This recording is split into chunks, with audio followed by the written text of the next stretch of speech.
So guys, ang init dito ngayon sa Los Baños guys. So napaka maaraw. Pero mahangin, tanghaling tapat.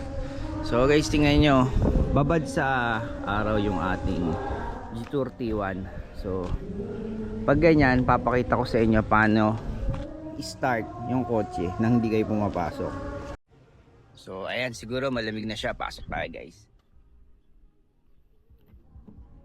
So dahil nakalock siya, i-unlock natin siya. So ito, unlock guys. Ayan. Malamig na. So ayan guys, malamig na siya. So ganon magpabukas ng aircon kapag nakababad ang inyong sasakyan sa matinding sikat ng araw para pagpasok nyo ay sobrang malamig na. Alright guys, another G-Tour feature na naman tayo.